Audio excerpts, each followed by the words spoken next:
जिंदा हो गए तो बाबा साहब का नाम चला जाएगा, आपकी भीम सेना भी नहीं रहेगी और ना ही आजाद समाज पार्टी रहेगी। लेकिन हम रायजादा जी को इसलिए श्रेय नहीं देना चाहते कि उन्होंने एक शर्त के तहत ये काम किया था और उनकी शर्त ये थी कि हर पन्ने पर मैं अपना सिग्नेचर, अपना नाम लिखूंगा। बाबा साहब आपने संविधान लिखा है और आप कहते हैं बहुत अच्छा संविधान लिखा है, फिर आप के आंसू क्यों आ रहे हैं? मेरे आंसू इसलिए आ रहे हैं कि मैं जिन हाथों में संविधान सौंपने जा रहा हूँ वो उनकी मंशा ठीक नहीं है। दूसरों का स्तर उठाना था, उठाने के लिए आए थे या खुद का स्तर? ब्राह्मण अगर कोई हत्या कर दे तो उसको कुछ पढ़ दे के नहीं उसको माफ कर देना चाहिए, उसको सजा नहीं देना चाहिए। और दूसरा कोई क्षत्रिय अगर हत्या कर दे तो उसको थोड़ा ज़्यादा दंड मिलना चाहिए। उनको विदेश भेजने वाला कौन? ठाकुर। उनको अपना नाम देने वाला कौन? ब्राह्मण। उसके बाद भी आप बाहर किस पे कर रहे हो? उन्हीं ब्राह्मण ठाकुरों पर। मेरा कहना तो ये है, घर घर में मूर्ति लगवाइए। नमस्कार, आचरण के साथ मैं हूं टीएन मनीष, हाजिर हूं बड़ी बहस लेकर। आज बात संविधान निर्माता कौन पर।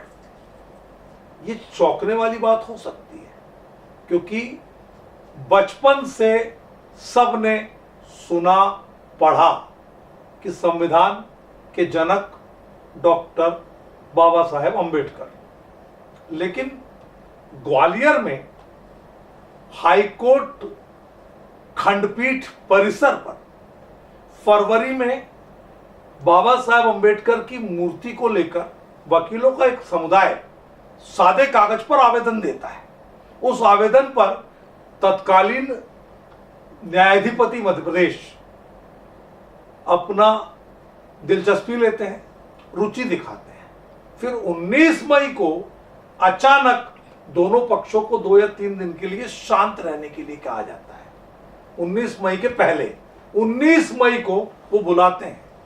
एक पक्ष पहले मिलता है, दूसरा पक्ष रात में मिलता है, लेकिन मामला वहीं की वहीं रहता है और न्यायाधिपति इस विषय पर कोई भी ऐसा फैसला नहीं देते जो एक मामले को पटाक्षेप तक ले जाए, एक फैसले तक ले जाए। और ये मामला 2 वकील समुदायों के वैचारिक तौर पर द्वंद्व से निकलकर संगठनों के बीच आ चुका है। इसमें एक तरफ भीम आर्मी, आजाद समाज पार्टी, जिसकी पूरी आस्था, पूरा सब कुछ बाबा साहेब पर पूरी तरह से केंद्रित है। चाहे उनकी हम राजनीति की बात करें, चाहे उनके विचारों की बात करें, चाहे उनके संकल्पों की बात करें, पूरी तरह से डॉक्टर भीमराव अंबेडकर पर यह भीम आर्मी और आजाद समाज पार्टी केंद्रित है। और दूसरी तरफ वकीलों का वो समुदाय जो प्रक्रियागत तरीके से मूर्ति का विरोध नहीं है, लेकिन प्रक्रिया का विरोध कह करके विरोध कर रहा है। उसमें से एक सीनियर एडवोकेट अनिल मिश्रा जी ने यह कहकर नई बहस को जन्म दिया, आचरण के साथ बातचीत में कहा कि उन्हें आपत्ति है कि बाबा साहब को संविधान निर्माता क्यों कहा जा रहा है।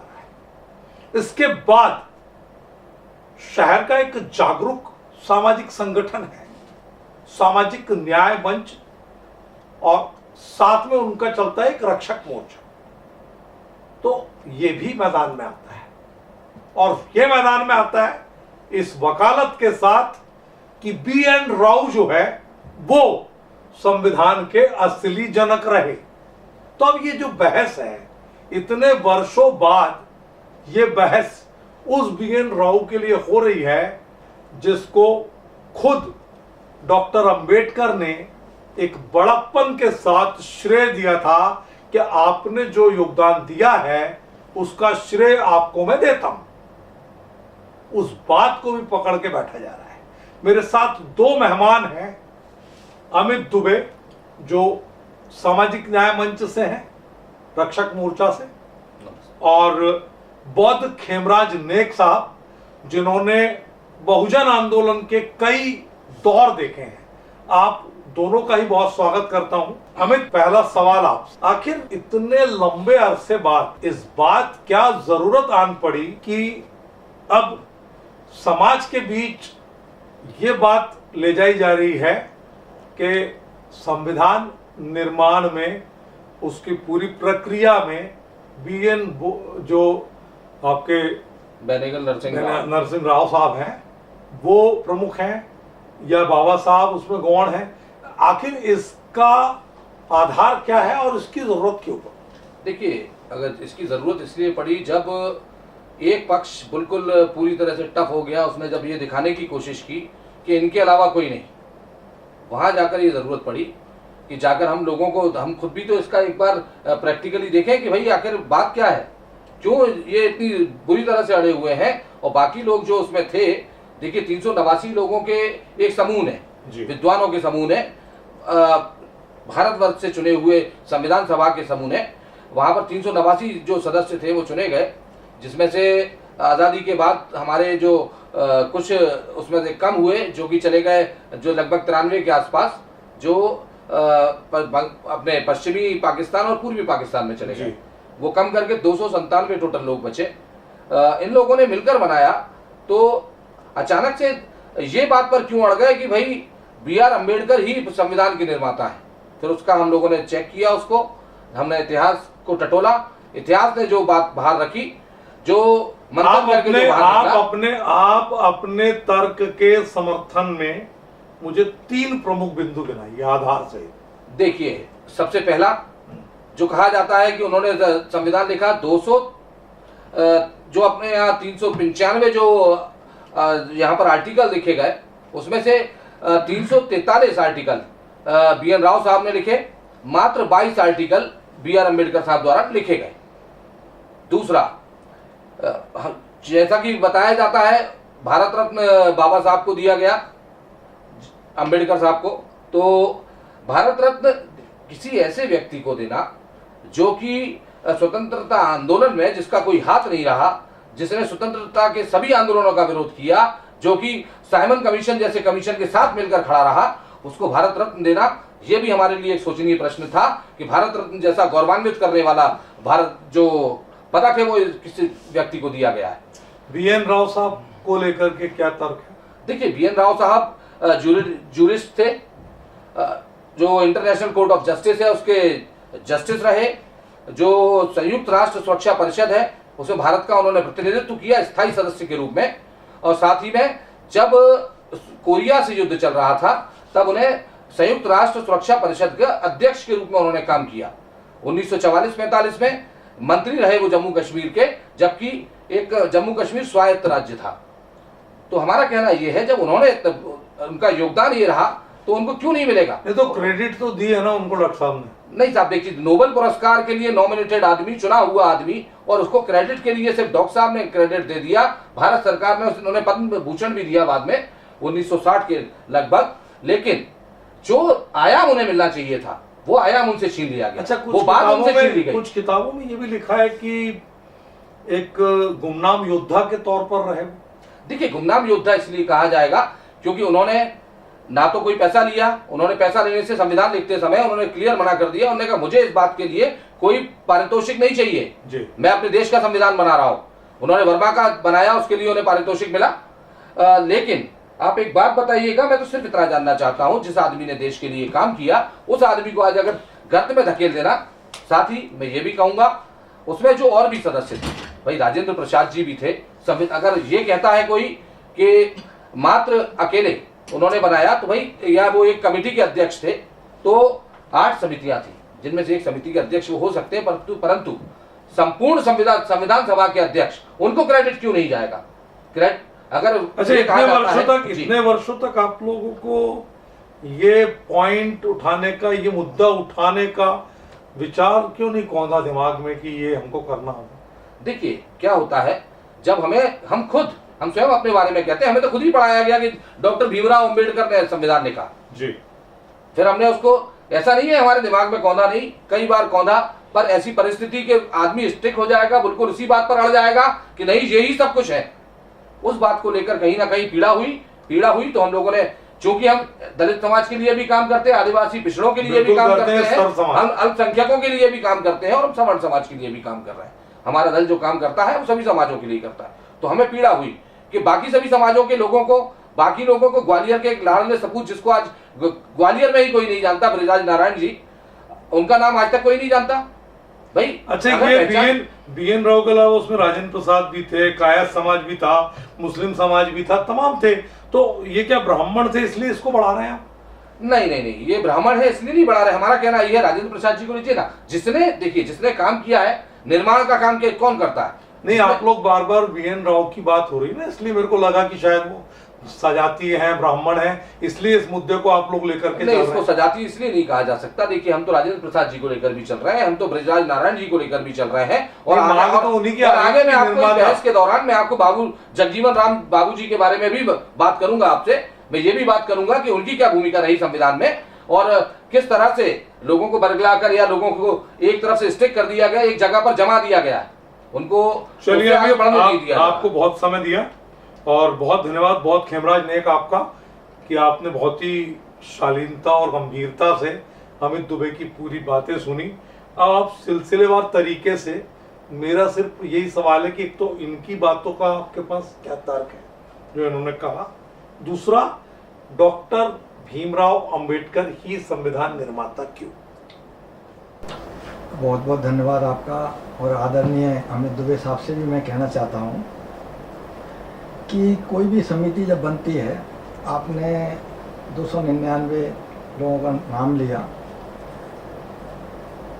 संविधान लिखने का जो समिति थी जिसको मसौदा समिति कहा गया, उसमें केवल 7 सदस्य थे, और उन 7 सदस्यों ने मिलकर संविधान का निर्माण किया। मसौदा का मतलब होता है लेखन कार्य, प्रारूप का। उसमें 7 सदस्य लोग थे, जिसमें से कुछ विदेश में रहे, 1-2 अस्वस्थ रहे। खास तौर पर सारा का सारा दारोमदार उस वक़्त B.R. अम्बेडकर साहब के ऊपर जाता है। उन्होंने 2 साल 11 महीने 18 दिन में लगाकर इस संविधान को तैयार किया। उसमें बात B.N. राव साहब की आती है, तो B.N. राव साहब के बारे में उनको जानकारी दे दूं कि 1946 में जब लॉर्ड बेवेल ने उनको सलाहकार बनाया जी, तो संविधान समिति में वो सलाहकार के तौर पर थे, और उनका जो भी योगदान रहा हम उसको नहीं नकारते, ना कोई अम्बेडकरवादी नकारता। और आप उनको श्रेय देना चाहते हैं तो हमने कब मना किया? आप गवर्नमेंट से, इस देश के जो चलाने वाले लोग हैं उन पर अर्जी लगाइए। हम बाबा साहब की प्रतिमा की बात कर रहे हैं, प्रतिमा लगने दीजिए। अगर आपको ऐसा लगता है कि B.N. राव का भी प्रतिमा लगना चाहिए, तो किसी भी अम्बेडकरवादी ने आज तक किसी भी महापुरुष के बारे में मना नहीं किया कि उसकी प्रतिमा नहीं लगाइए। हमारा स्पष्ट कहना है कि जब मसौदा समिति के अध्यक्ष डॉक्टर भीमराव थे और उन्होंने जो संविधान को अंतिम रूप दिया, और जब 1949 में संविधान सभा को उन्होंने संविधान सौंपा, उस वक़्त B.N. राव साहब इस देश में नहीं थे, न संविधान सौंपते वक्त वो उपस्थित थे। तो मैं उनको नज़रअंदाज नहीं करना चाहता, मैं आपकी बात को बड़प्पन देना चाहता हूँ। जैसे बाबा साहब ने भी कहा था, उनको बड़प्पन दिया था।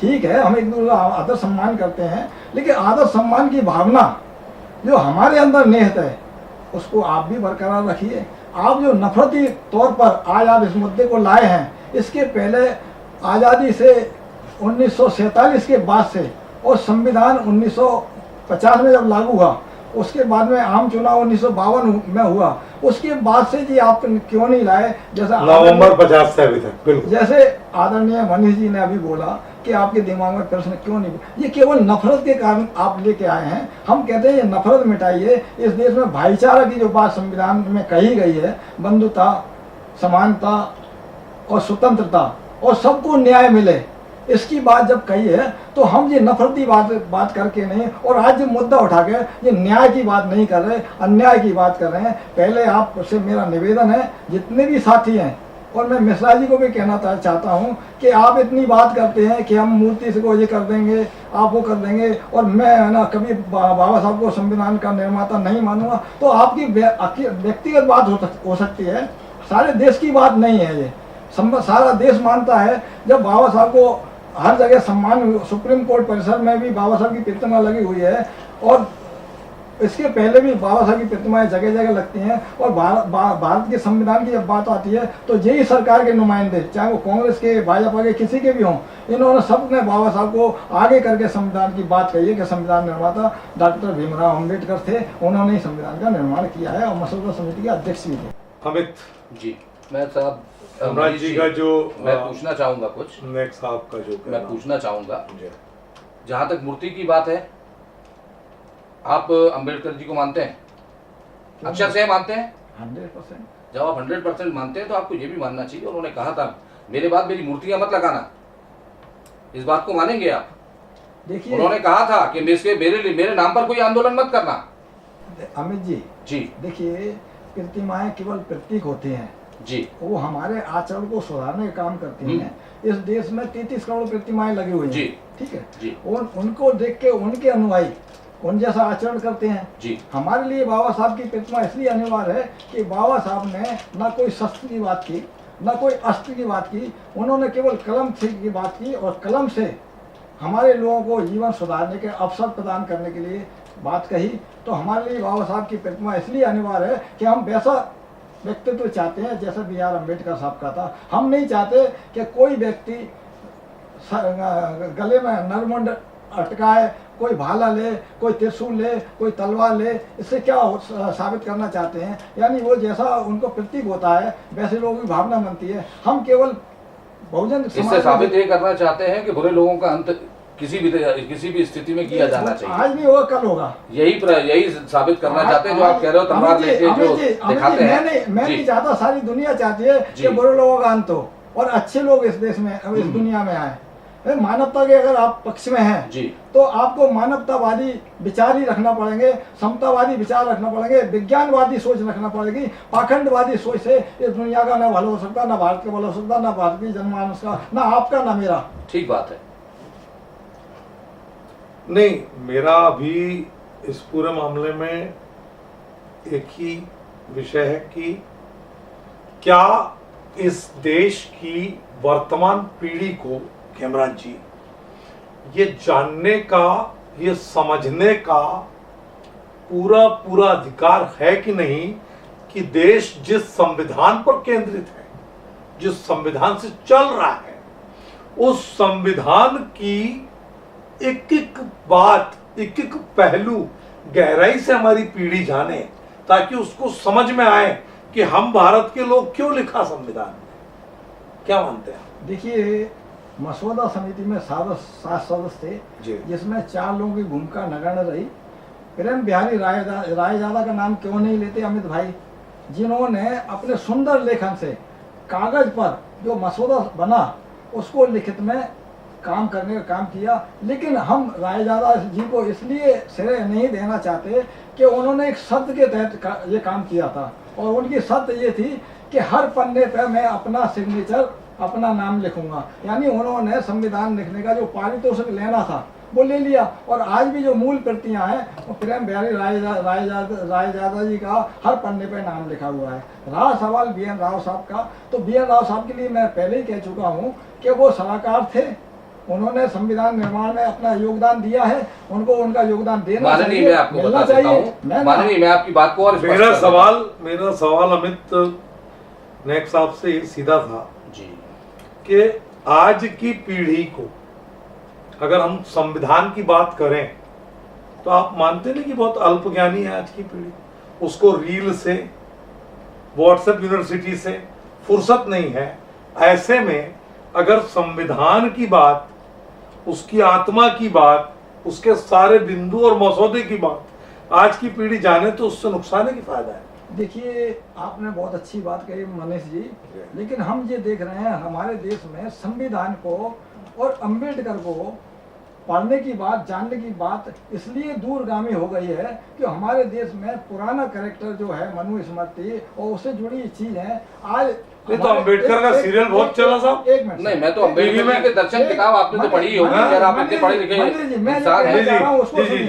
मैं ये कहना चाह रहा हूँ कि जब हमारे आज के एजुकेशन के सिलेबस में वो चीजें डाली जा रही हैं, तो संविधान क्यों नहीं डाला जा रहा जो आप कह रहे हैं कि वो बहुत जरूरी है। अगर संविधान अगर सिलेबस में डाला जाएगा, उसको पढ़ाया जाएगा, तो सीरियल अलग चीज है, सीरियल को लोग सीरियल जैसा समझते हैं, लेकिन जो स्टूडेंट है जो 5वीं से और 11वीं से और मतलब ग्रेजुएशन में जब उसको पढ़ेगा तो उसके दिमाग में जाएगी। तो संविधान आवश्यक है सिलेबस में डालना। अच्छा, आप लोगों के संगठन ने मनुवाद की आलोचना, मनुस्मृति की मूल प्रति और ग्रंथ को पढ़े बिना उसकी आलोचना, सुनते जाइएगा, है ना। और तीसरी चीज सवर्ण और बहुजन दोनों के बीच में खाई को बढ़ाने का पूरा जिम्मा उठा रखा है। ये मेरा सीधा सीधा आरोप। ये आपका आरोप बहुत बिल्कुल नहीं, मैं आपको उसके पीछे एक पूरा सवाल सुनिए मैंने, क्योंकि संविधान आप बोल रहे हैं पढ़ना चाहिए, सिलेबस में आना चाहिए।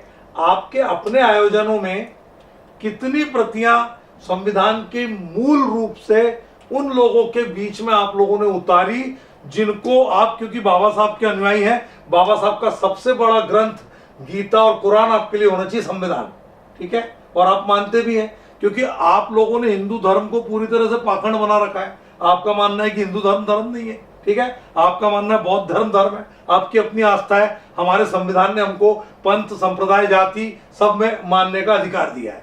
तो मेरा सवाल है कि आपके कितने आयोजनों में संविधान की प्रतियां और उसके प्रति जागरूकता का भाव आपने फैलाया? देखिए मनीष जी, कृष्ण आपने बहुत अच्छा किया है जी, क्योंकि ये आपकी पहली जिम्मेदारी होती है हमारी बाबा साहब के अनुयायी होने के नाते। देखिए हमारी जिम्मेदारी है, उसको हम बखूबी समझते हैं जी। और ये काम हमारा जो संविधान का जानकारी देना है अपने लोगों के बीच में, ये हम अपने कैडर के माध्यम से अपने लोगों के बीच में ले जाते हैं जी, और उसके माध्यम से हम जितना बन रहा है हमारा, हम उतना अपना काम कर रहे हैं संविधान को पहुंचाने का। और नहीं हमारे जी, लोग मैं जानना चाहता हूँ एक पूरी बात जानूं इनकी। नहीं सर, हम इसमें वो इसलिए रोकना पड़ रहा है, क्या आप उनको ये बताते हैं कि खुद बाबा साहब ने कहा था संविधान को जला देना चाहिए? देखिए 2 सितंबर 1953 को गवर्नमेंट के मिनट्स में, लोकसभा के मिनट्स में है कि उन्होंने अध्यक्ष की आसंदी को बोलते हुए बोला था कि ये जो संविधान लिखा है मेरे हिसाब से नहीं है, जो मुझे कहा गया मैंने वो लिखा है, और ऐसे संविधान को आग लगा देनी चाहिए। माननीय अमित जी 26 क्या अपने ग्रंथ को कोई आग लगाना चाहेगा? यानी कुछ ना कुछ तो गलत लिखा है। अमित जी गलत लिखने से आशय नहीं था उनका। 26 नवंबर 1949 को जब बाबा साहब ने संविधान सभा को संविधान सौंपा, उस वक्त उनके आंखों में आंसू भर आए थे जी। तो पत्रकार भाइयों ने जब उनसे प्रश्न किया कि बाबा साहब आपने संविधान लिखा है और आप कहते हैं बहुत अच्छा संविधान लिखा है, फिर आप के आंसू क्यों आ रहे हैं? तो उन्होंने साफ कहा था कि मेरे आंसू इसलिए नहीं आ रहे कि संविधान गलत है, मेरे आंसू इसलिए आ रहे हैं कि मैं जिन हाथों में संविधान सौंपने जा रहा हूं वो उनकी मंशा ठीक नहीं है, और वो संविधान चाहे कितना भी अच्छा हो, ये आप कोड करिए, संविधान चाहे जितना भी अच्छा हो, अच्छा वो जब ही साबित होगा जब उसको संचालन करने वाले लोगों की मानसिकता अच्छी होगी। अन्यथा कितना भी अच्छा लिखा हुआ संविधान है वो बुरा साबित होगा, क्योंकि लोगों की मानसिकता इस देश में 5,000 साल से जो मानसिकता फैली हुई है, जिसमें अभी मनीष भाई ने बोला कि मनुस्मृति बिना पढ़े, उसका मूल ग्रंथ नहीं पढ़ा मनीष भाई पूरी जिम्मेदारी नहीं मैं क्योंकि ढोल गवार शूद्र पशुनारी ये सब ताड़न के अधिकारी, इसके अर्थ का अनर्थ किया गया। सुनिए तो दूसरा रामायण में एकलव्य का अंगूठा द्रोण ने क्यों मांगा? तो ये बताएगा कि वो बहुजन था, दलित था, इसलिए मांगा। ये बहुजन समाज पार्टी ने फैलाई है सीढ़ी बना के, कितना गलत है। मनीष भाई आपको जानकारी नहीं है, ये ढोल सवार शूद्र पशुनारी ये मनुस्मृति का वर्ड नहीं है, ये रामचरित मानस का वर्ड है। आप नहीं, उसको जोड़ते हैं ना लोग, जोड़ने आप लोग जोड़ते हैं, देखो सर हमेशा हर जगह जोड़ते हैं, जबकि उसका मूल अर्थ क्या है? चलिए बताइए। नहीं, ताड़ना किसको बोलते हैं? मतलब ताड़ना मतलब क्या होता है? वही तो पूछ रहा, आप बताइए मुझे। नहीं आप उसका पूरा अर्थ का अनर्थ है। दूसरी चीज मनुस्मृति में हमेशा ये बोला गया कि जहाँ नारी की पूजा होती है वहाँ देवताओं का वास होता है। कहाँ लिखा है? आप मुझे बताइए, आपने पढ़ा है कभी? बिल्कुल बताइए, हम दे देंगे आप। नहीं आप पढ़ाइए, बिल्कुल दे देंगे, मुझसे डिबेट नहीं, इसके लिए तो आपको प्रति जरूर देंगे, इसके लिए आपको प्रति भी देंगे। अब दूसरी चीज मैं आपको मनीष जी, मैं आपका ध्यान आकर्षित कराना चाहूंगा। उनको बोलने दीजिए जी। प्लीज पहले उनके भाव पूरा जाए। जी सर। मनुस्मृति में दुनिया भर की ऐसी बातें लिखी हुई हैं, जैसे शूद्र को संपत्ति रखने का अधिकार नहीं है, ब्राह्मण अगर कोई हत्या कर दे तो उसको कुछ पढ़ दे के नहीं उसको माफ कर देना चाहिए, उसको सजा नहीं देना चाहिए, और दूसरा कोई क्षत्रिय अगर हत्या कर दे तो उसको थोड़ा ज़्यादा दंड मिलना चाहिए। और अगर बनिया ब्राह्मण की जीवन शैली पे आपने पढ़ा है, कितना कठिन है उसमें? देखिए, ब्राह्मण की जीवन शैली आप पढ़िए, नहीं, मनुस्मृति में ही लिखा है, मनुस्मृति में ही लिखा है कि ब्राह्मण, एक व्यक्ति अगर ब्राह्मण कुल में आया है तो उसके डूज एंड डोंट्स, उसको क्या करना है सर, क्या नहीं करना है। खेमराज नेक जी, बहुत जबरदस्त। आज का ब्राह्मण एक भी शर्त पूरी नहीं कर सकता, मेरा दावा है, ऐसा लिखा है। उनका आपसी मत होगा, लेकिन जो उन्होंने अपना स्मृति, सुमति भार्गव नाम के व्यक्ति ने मनुस्मृति लिखी ईसा से 215 साल पहले, उसकी मूल, उसको बहुत तोड़ मरोड़ के पेश किया गया है साहब। नहीं सर, आप उसकी मूल प्रति लाइए, हमसे बात कीजिए, हम बता देंगे, हमारे पास आज भी रखी हुई है। देखिए, मैं तो मनीष जी, मैं मुद्दे से कहीं ना कहीं, मैं नहीं चाहता कि मुद्दे से अपन थोड़ा भी भटके सर। मैं ये बताना चाहता हूँ, देखिए हम संविधान पर बात कर रहे हैं, हम संविधान पर पहले बात कर रहे हैं। ठीक है, आपकी मेरा टाइम हो जाएगा। बिल्कुल, मैं संविधान पर सीधी बात करना चाह रहा हूँ, मैं सीधी बात करना चाह रहा हूँ। मैं तो एक बात कहना चाह रहा हूँ, छोटी सी बात, कोई भी ग्रंथ, कोई भी पुस्तक अच्छी लिखी हो, उसमें 1000 बातें अच्छी लिखी हो, अगर उसमें एक भी चीज गंदी लिखी है तो उसको कोड करेगा। जैसे केदारनाथ पांडे, तो संविधान पे भी उंगली उठती है हमारी, नहीं तो किसी बात को लेकर, तो संविधान में संशोधन हो रहे हैं ना। देखिए, उसी बात पर मैं और फिर आपको फिर रोशनी डालता हूँ, आपको आप नहीं डाल पाएंगे, मैं बताता हूँ आपको। बताइए। अम्बेडकर जी जो कहा जाता है आरक्षण उन्होंने दिलाया, आप एक बात है, उन्होंने आरक्षण मांगा किसके लिए था? उन्होंने सिर्फ महार लोगों के लिए आरक्षण मांगा। 86 जो और जातियां हैं वो बाबू जगजीवन राम जी द्वारा जोड़ी गई, उन्हें उसका क्रेडिट क्यों नहीं दिया जाता? आप बताइए मुझे नेक साहब, जो दलितों के लिए। देखिए, बताइए आप। देखिए, जब संविधान लिखा जी, उस वक्त जो 341 जो धारा लिखी जी, ठीक है, 330 लिखी, 331 लिखी, उसके अंदर जो संविधान का जो आरक्षण था, उसमें आरक्षण के 2 मायने थे जी। एक तो राजनीतिक आरक्षण था, और एक जो सोशल पे जो था, जो मूल था, जिसको परमानेंट रखना था जी, उसको उन्हें बाबा साहब ने कोड किया जी। लेकिन हमारे देश की सरकार और उसके बाद में जो भी नुमाइंदे आते हैं, वो जो शिक्षा का, रोजगार का, समता का जो आरक्षण का सिद्धांत है। देखिए नेक जी, मैं आज देखिए हमारे पास समय कम, इनके पास भी बचा होगा, मैं आपको क्लियर कर देता हूँ। 1935 से 37 में जब अंग्रेज शासन में जब ये बात रखी गई, तब असेंबली में जो आरक्षण था वो दे दिया गया था। जब महिलाओं को आरक्षण देना था वोट देने का, वो दे दिया गया था। जब ये सारी चीजें दे दी गई थी, उसमें आरक्षण जो बचा हुआ था, बाबू जगजीवन राम जी ने, जो कि 30 साल लगातार मंत्री रहे केंद्रीय, बाबू जगजीवन राम जी जो उप प्रधानमंत्री रहे, उनको आप लोग क्यों नहीं वो करते पीछे? आप ये बताइए, जिसने स्वतंत्रता के आंदोलन में भाग लिया, जो देश के लिए लड़ा, जिसने सभी गांधीवादी आंदोलन हो या कोई अन्य आंदोलन हो, उन सभी आंदोलनों में भाग लिया, हम उस आदमी को कोर्ट क्यों नहीं करते? जिसने 86 जो आपके यहाँ अन्य जातियां आती हैं, कोरी भी आते हैं, मृदा भी आते हैं, और भी लोग आते हैं, उन सभी को आरक्षण की बात की, उसको आप लोग कोर्ट क्यों नहीं करते हो? आप दिखाने की कोशिश ये करते हो कि जितने भी लोगों को आरक्षण मिला है वो मात्र अंबेडकर जी की वजह से मिला है। अंबेडकर जी ने सिर्फ महार जाति के लिए आरक्षण मांगा था, ये उनके मिनट्स में है, in the making of constitutions में स्पष्ट रूप से लिखा हुआ है कि अंबेडकर जी ने महार जाति के लिए मात्र आरक्षण की बात की, जिसका विरोध करते हुए बाबू जगजीवन राम जी ने वही सभा में मिनट्स में दिया हुआ है, आप चाहे तो पढ़ भी सकते हैं, कि उन्होंने उसी में कहा कि नहीं, पूरी 86 जातियों को एक साथ मिलेगा। तो आप उस आरक्षण को लेकर चल रहे हैं, आप उस बात को लेकर चल रहे हैं। वर्षों की व्यवस्था थी, ये 10 वर्षों के लिए मात्र थी। और दूसरी चीज मैं आपको और क्लियर कर देता हूं, जैसा कि अभी आपने कहा कि ब्राह्मणों को 2 कुछ पण देने होंगे, ठाकुरों को कुछ और कुछ छोटी सजा होगी। मैं ये पूछता हूँ, SC/ST एक्ट क्या है? क्या इसमें अब वो आप क्या मनुस्मृति वाली सारी चीजें अब आप प्रस्तुत नहीं कर रहे हैं कि अगर हम आपको जाति के नाम से बुला लेंगे तो वो गाली होगी, और अगर आप हमें जाति के नाम से, अगर आप हमको गाली भी देंगे तो हम आपके खिलाफ प्रकरण दर्ज नहीं करा सकते। क्या ये मनुवादिता अब नहीं चल रही? क्या इसको अम्बेडकर वादिता नहीं कहेंगे? क्या इसको संविधान का दुरुपयोग नहीं कहेंगे? क्या हम नहीं कहेंगे कि जो आज का युग है, इस युग में लोगों के ऊपर अत्याचार है ये सीधा सरकार का? देखिए अमित जी आप अपनी कुंठा दर्शा रहे हैं। कुंठा नहीं दर्शा रहा हूँ, मैं आपको सामाजिक स्थिति बता रहा हूँ। आप सामाजिक स्थिति नहीं, मैं आपको सामाजिक स्थिति बता रहा हूँ। स्थिति नहीं देख रहे हैं, आज आपकी स्थिति देख रहे हैं। आपने 3000 साल से जो इस देश में हुआ, 3000 साल से ब्राह्मण कहाँ था? कहाँ था ब्राह्मण? ब्राह्मण ब्राह्मण अपने पठन पाठन में लगा हुआ है 900 साल से। विगत 900 साल पर आ जाइए। अमित जी आपको जानकारी, मुझे आज की स्थिति में बात करिए ना, आप बताइए जानकारी दीजिए। जब इस देश में आए, कितने साल पहले आए? अम्बेडकर जी के पिताजी क्या करते थे, जानकारी है आपको? ना, मुझे मालूम है ना। क्या थे? फौज में थे। फौज में सूबेदार मेजर थे, है ना? तो क्या हुआ? अंग्रेजी फौज के मऊ कैंट में तो अंग्रेज थे। सरकार थी। मेरी बात सुनिएगा। क्या कभी किसी ने उन्हें हिंदुस्तानी परिधान में देखा? नहीं, परिधान से क्या मतलब है?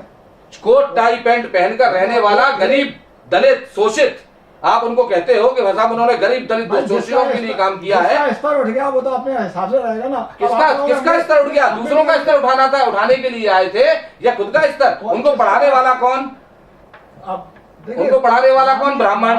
उनको विदेश भेजने वाला कौन? ठाकुर। उनको अपना नाम देने वाला कौन? ब्राह्मण। उसके बाद भी आप वार किस पे कर रहे हो? अमित जी, उन्हीं ब्राह्मण ठाकुरों पर। अभी आपने कहा मुझसे, अभी आपने मुझसे कहा राम जी फौज में थे जी। उनको किसी ने नहीं बढ़ाया, वो केवल अपनी योग्यता से फौज में भर्ती हुए, और फौज में उनको जो पारितोषिक मिलता था उससे उन्होंने अपना जीवन बनाया और अपने बच्चों को पढ़ाने का काम किया। यदि ब्राह्मणों ने उनको कोई इसमें उपयोगिता नहीं है, गायकवाड़ महाराज की कोई उपयोगिता नहीं है, राम जी राव के लिए कोई उपयोगिता नहीं है उनकी। राम जी राव बाबा साहब के पिताजी के ऊपर आपने कोट किया था। जी। उनके ऊपर कोई ब्राह्मण का और किसी अरे मैं उनके पिताजी के कोट नहीं कर रहा, मैं अम्बेडकर जी को कोट कर रहा हूँ। मैंने कहा उनके पिताजी अच्छी खासी पारितोषिक उनको मिलता था। उनका कहना ये था कि वो कमाते खाते घर के थे, रोटी खाने की व्यवस्था थी। इनका आशय ये है कि अम्बेडकर उतने शोषित नहीं थे जितने आप लोग बता रहे हैं। उनका कहना है सीधी बात। कमरे के बाहर इसलिए पर्दे बैठते थे, वो शोषित नहीं थे इसलिए। नहीं तो आप ये बताइए ना कैसे? इसलिए वो प्यासे रहते थे, उनको पानी देने वाला भी कोई दूसरा आदमी आता तब पीते थे। सूबेदार मेजर, मैं नहीं समझता कि उस वक्त की इतनी छोटी पोस्ट थी, इतनी छोटी पोस्ट थी कि उनको पानी नहीं पीने देंगे। आपको स्टडी करके आइए। नहीं, मैं पूरी स्टडी करके आया हूँ, इसलिए आपसे पूछ रहा हूँ। आप एक सवाल का तो जवाब दें मुझे। आप कुंठा में बात कर रहे हैं। देखिए, कुंठा में मैं बिल्कुल बात कर रहा हूँ। मुझे कुंठा इस बात की नहीं है, मुझे कुंठा इस बात की है कि झूठ और फरेब पूरे हिंदुस्तान के सामने कई सालों से परोसा जा रहा है, कई सालों से परोसा जा रहा है। उन्हीं अम्बेडकर जी के दर्शन को पढ़िए, माननीय नेक साहब, उन्हीं अम्बेडकर जी के दर्शन को पढ़िए। उसमें साफ लिखा है, कभी मेरी मूर्ति मत लगाना, कभी मेरे लिए कोई आंदोलन मत करना। क्या चीज थी, किसको छुपाने का प्रयास कर रहा है? ऐसा है कि आप लोग तो पूरी तरह से अम्बेडकर आपके रोम रोम में है। आप बताइए, ऐसा है क्या जैसा है बता रहे? तो उन्होंने कहा कि मेरी मूर्ति बिल्कुल मत लगाना। देखिए, मूर्ति पूजा के विरोधी वो थे, ये तो मेरे को मालूम है, लेकिन ये तथ्य मेरे सामने नहीं। ये तो उनकी अगर ये तथ्य ला रहे हैं तो आप बताइए। देखिए 22 प्रतिज्ञा में ये नहीं है ना। मैं आपसे मैं उनके दर्शन की बात कर रहा हूँ। अम्बेडकर जी ने जो दर्शन देखा, आप कभी कुछ बात करते हैं, कभी कुछ। मैं मैं तो आपकी सीधी बात, जिस सवाल से सवाल निकल रहा है, मैं सवाल का जवाब दे रहा हूँ। ऐसा कोई शब्द नहीं है कि मेरी मूर्ति की नहीं, अम्बेडकर दर्शन में बोला है, दर्शन पर बोला है भाई। आप उस बात को घुमा रहे हो। नहीं, मैं नहीं घुमा रहा। आपने कहा कि अम्बेडकर दर्शन पे ये कहा, ये इनका कहना है। अमित जी, वो तो आप भी अपने बच्चों से कहोगे मेरे मरने के बाद में मेरी मूर्ति मत लगाना, मेरी फोटो नहीं लगाना, क्योंकि इसमें पैसा जाया होगा। और जिस समाज के पास पैसा नहीं होता वो पैसे को बचाता है। तो बाबा साहब ने उस वक्त ये कहा था कि मेरे समाज के पास इतना धन ही नहीं है जो मेरी मूर्ति बनाएंगे। ठीक है, तो उनका कहने का अपना उद्देश्य था जी। ठीक है ना, मतलब उनका कहना था जो पैसा आप मूर्ति में लगा रहे हो अपनी शिक्षा में लगाइए, शिक्षा में लगाइए, क्योंकि शिक्षा को लेके जागरूक सुधारिए हमेशा अपने अच्छे। इसलिए उन्होंने कहा, मतलब इनका सीधा कहना ये, इसलिए उन्होंने कहा कि मेरे लिए आंदोलन मत करना। नहीं, आंदोलन उनके लिए नहीं हो रहा है आज भी। क्या है, किसके लिए आंदोलन कर रहे हैं? अम्बेडकर जी के आंदोलन आज तक नहीं हो रहा। अम्बेडकर समाज जो है, जिसको आप अम्बेडकर समाज आप किसको मानते हैं? देखिए, मुझे क्लियर कीजिए ना। जिसको आप हाशिए पर टांगे हुए, कौन है हाशिए पे? कौन टंगा हुआ है? बताइए ना। सुनिए, बताइए। अभी राजस्थान में एक व्यक्ति की मुंह से रखने पे, मुझे एक व्यक्ति की बात मत करिए ना। अरे अगर मैं एक व्यक्ति की बात करूंगा तो अभी यूपी में घटना हुई, ठाकुर साहब की पूरी बाराती रोक दी। गांव से लौटा के ले जाना पड़ा। एक एक व्यक्ति की बात नहीं करना चाहता मैं सामूहिक रूप से बात करना चाह रहा हूँ। हम तो हम मुझे लग रहा है सामूहिक रूप से बात करना चाह रहा हूँ, क्लियर करना चाह रहा हूँ। केवराज जी मुझे लग रहा है हम कहीं ना कहीं मुद्दे से भटक रहे हैं। बिल्कुल भटक रहा है, बिल्कुल भटक रहा है। आप zigzag ले जा रहे हैं मुद्दे को। आप मुद्दे पर बात करें। मनीष जी, एक शोभा यात्रा रोक ली, कलश यात्रा रोक ली, उसके लिए अमित जी के एक व्यक्ति राजस्थान में कहीं घटना हो गई उसके साथ, उसको आप क्या बता रहे हो?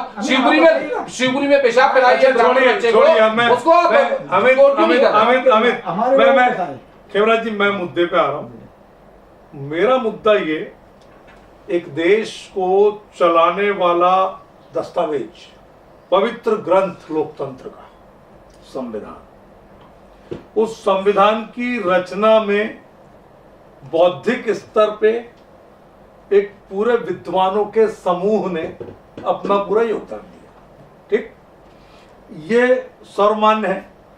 इतनी समितियां थी, इतने लोग थे, ये समिति के अध्यक्ष रहे, ये रहे, पूरी चीजें आ गई। सुनिए तो, मेरा सिर्फ कहना यह है कि जब हम समूह की बात करते हैं तो सामूहिकता के साथ अगर समाज के आगे ये बात आ रही है कि संविधान इस तरह रचा गया, इस तरह लिखा गया और इतने लोगों का इसमें योगदान है, तो इसमें कोई आपत्ति है क्या? नहीं, क्यों आपत्ति होगी जब पहले से ही लिखा हुआ है कि 7 लोगों ने संविधान लिखा। मैं ये जानना चाहता हूँ, 7 लोगों का कहीं नाम नहीं है, 389 लोगों का टोटल नाम है, 299 जिसमें से आजादी के बाद बचे। दूसरी चीज, अगर अंबेडकर जी इतने ही लोकप्रिय थे, इतने ही जनप्रिय नेता थे, बॉम्बे प्रेसिडेंसी से चुनाव हारे पहला संविधान सभा के लिए, उसके बाद जैसोर से चुनाव लड़े जो कि पूर्वी पाकिस्तान में चला गया 1947 को, 15 अगस्त 1947 को। मैं ये जानना चाहता हूं, उसके बाद एक मिनट रुकिए। और रही आपकी जो मसौदा समिति के प्रथम अध्यक्ष बने डॉक्टर बेनेगल, वो सर बेनेगल नरसिंह राव, जो राजेंद्र प्रसाद जी ने जिन्हें नॉमिनेट किया, उन्होंने पूरा मसौदा तैयार किया। 243 जो हमारे आर्टिकल थे उनने लिखे, के.एस. मुंशी साहब ने उसमें से 72 आर्टिकल लिखे, बचे कितने? 395 सादुल्लाह भी थे उसमें से 95, जो 70 उनने लिखे, 395 में से बचे कितने? जो बचे हमारे पास टोटल 79 आर्टिकल्स ऐसे बचे जिनके लिए काम करने के लिए पूरे इन सभी सदस्यों को मौका दिया गया। और मात्र रही अंबेडकर साहब की बात, मैंने तो सीधे देखिए रही अंबेडकर साहब की बात, उनको आपत्ति नहीं है जी, उनकी बात होने दीजिए ना। मैंने इसलिए पूछा कि ये अच्छी चीज है कि अंबेडकर जी उसमें प्रमुख भूमिका में रहे। मैं बिल्कुल मानता हूं आपकी बात को। मेरा, क्योंकि देखिए मैं मीडिया हूं, मैं ना तो आपके पक्ष में हूं ना इनके पक्ष में हूं। मैं तो ये मानता हूं कि मैंने भी बचपन से यही सुना, यही देखा, यही समझा है। और ये जो बात अगर आ रही है, तो अगर तथ्यों की कसौटी पर, तर्क की कसौटी पर, विश्लेषण की कसौटी पर, सबूतों की कसौटी पर ये बात कहीं भी 20 ठहरती है, तो क्या अंबेडकरवादी होने के नाते आप उनके साथी सहयोगी बौद्धिक लोगों का प्रचार प्रसार करना चाहेंगे कि नहीं? देखिए, पहली बात तो ये है कि भारत के संविधान का जब निर्माण की बात आई तो राजेंद्र प्रसाद जी को उसका चेयरमैन बनाया गया जी। वो सभी समितियों के ऊपर कमेटी थी जी। आदरणीय दुबे जी कहते हैं कि 289 299 वो जो भी आंकड़ा उनका है उनमें तमाम लोग चले गए और तमाम लोगों ने तो सिग्नेचर ही नहीं किए। 284 लोगों ने सिग्नेचर किए लास्ट में। तो जब उसके चीफ तो राजेंद्र प्रसाद थे सभी के, लेकिन उसमें जो लेखन कार्य था जिसके लिए उनको जनक कहा जाता है, जनक मतलब पिता, देने वाला रूप देने वाला, उसके चीफ थे। परिष्कृत किया उन्होंने, जो बी.एन. राव ने जो लिखा उसको परिष्कृत कॉपी पेस्ट किया, कॉपी पेस्ट और प्रस्तुत किया। देखिए आपका सोचना नहीं, मेरा सोचना नहीं है ये। एक मिनट, ये मेरा सोचना नहीं है, माननीय नेक साहब, मेरा सोचना नहीं है। मेरी बात सुनी नहीं रहा, बताइए ना। अपनी कह दी ना। मेरा कहना था कि जब अंबेडकर जी उसके चीफ थे, किसके चीफ थे? मसौदा समिति बिल्कुल गया, लेकिन दूसरे, पहले नहीं दूसरे, एक मिनट, जो दूसरी बार मसौदा पेश हुआ उसके, ऐसे तो एक बार तो मसौदा पहले 1948 फरवरी में पेश हो चुका था, 29 वो 28 हुआ फरवरी था को ना। आपको पहले हुआ था, दोबारा किया ना ये उसको। दोबारा से किया है। दुबे जी ऐसे जी। तो मैं आपको जानकारी दे दूं जी। कि लोकमान्य तिलक ने भी संविधान लिखा, जी। महात्मा गांधी ने भी संविधान लिखा, और आपका है ना हेगडेवार ने भी संविधान लिखा। बहुत लोगों ने संविधान लिखने जी। की कोशिश की, लेकिन किसी ने 4 पन्ने लिखे, किसी ने 40 पन्ने लिखे, जी।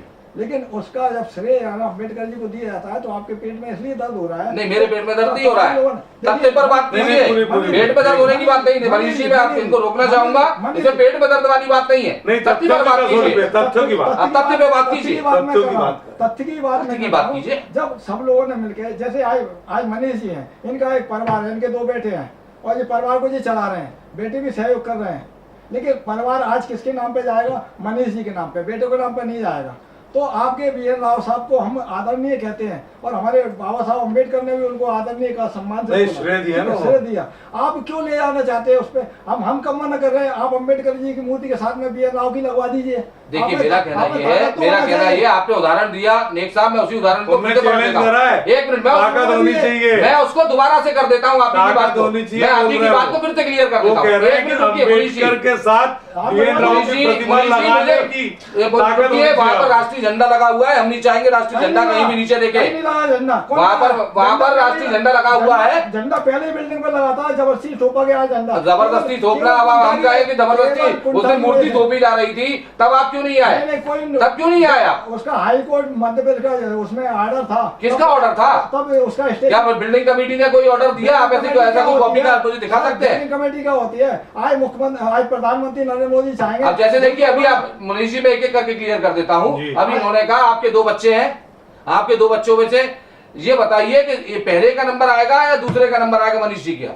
नहीं, मनीष जी आने वो तो। मनीष जी रहेंगे ना, तो राजेंद्र प्रसाद क्यों नहीं रहेंगे? अब तो रखिए ना, हम कब मना कर रहे हैं? तो हम भी मना नहीं कर रहे हैं ना, हम कब कह रहे हैं, लेकिन ये मिथ मिटाया जाए, ये लोगों के दिमाग से ये मिथ मिटा दिया जाए कि डॉक्टर भीमराव अम्बेडकर कभी संविधान के निर्माता बने। ये सिर्फ एक कहावत वाली बात है।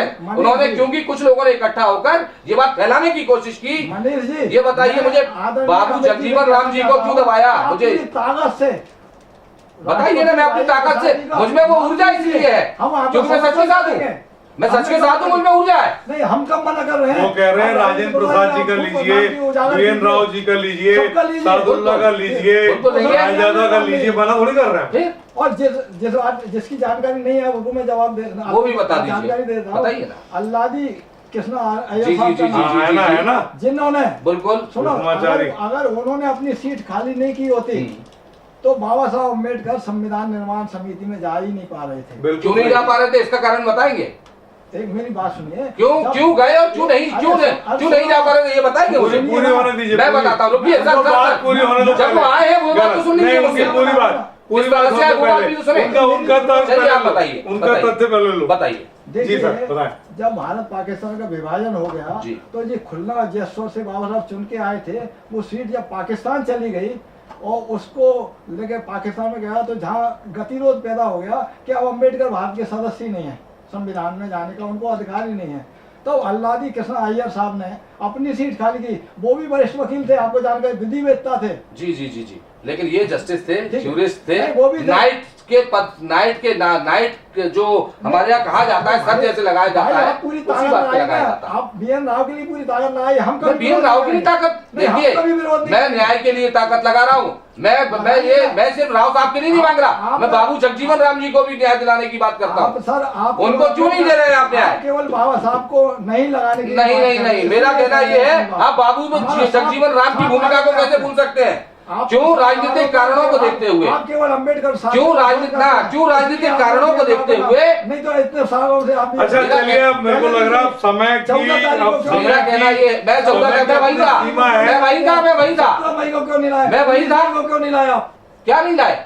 ये BN राव साहब का नाम BN राव साहब तो शुरू से चले आ रहे हैं, कहीं सर नहीं किताब पे लिखा हुआ कहीं नहीं है, बताइए। द मेकिंग ऑफ देखिए ना, कॉन्स्टिट्यूशन मुद्दा लिखा हुआ है आज भी। कर रहे हैं वो, मुद्दा अभी क्यों बना रहे हो आप? अनिल मिश्रा जी, देखिए, जब आप पढ़े 17 तारीख को जब आप पढ़े, उसके बाद ये बात आई है। जब तक आप पढ़े नहीं थे, साम्यवादी रूप से काम कर रहे थे, कोई दिक्कत नहीं थी, साम्यवादी में सब कुछ चलता है। कुंठा के बाद ये कुंठा आपको हो सकती है, ये कुंठा आपको थी, कि मूर्ति नहीं लग पा रही। केवल नफरत के कारण। आपको ये लगा कि हमारी दुकानें बंद हो जाएंगी अगर अम्बेडकर का नाम चला गया, अगर बाबू जगजीवन राम जिंदा हो गए तो बाबा साहब का नाम चला जाएगा, आपकी भीम सेना भी नहीं रहेगी और ना ही आजाद समाज पार्टी रहेगी। दोनों जिंदा उसी से है, जिंदा उसी से है। मूर्ति लगी है फूलबाग में, बहुत बड़ी मूर्ति अरे मूर्ति लगी है और मूर्ति लगवाइए, मैं तो कहता हूँ अपने घर घर में लगवाइए, घर घर में मूर्ति लगवाइए। करने वाली बात ही नहीं है, धंधा आपका। मेरा कहना तो ये है घर घर में मूर्ति लगवाइए।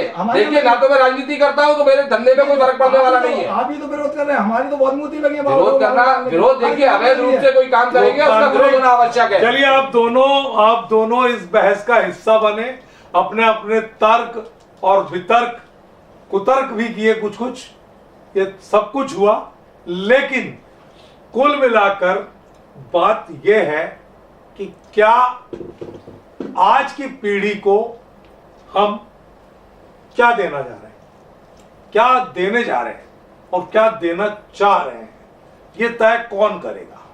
क्योंकि संविधान से देश चलता है, संविधान से सरकार चलती है, संविधान से कानून चलता है। ऐसे में उस संविधान को लेकर अब अगर वैचारिक तौर पर बात यहां तक आ जाए कि वो एक बारीक लकीर कभी भी अगर मिटी तो वर्ग संघर्ष को जन्म देगी, उसकी जिम्मेदारी कौन लेगा।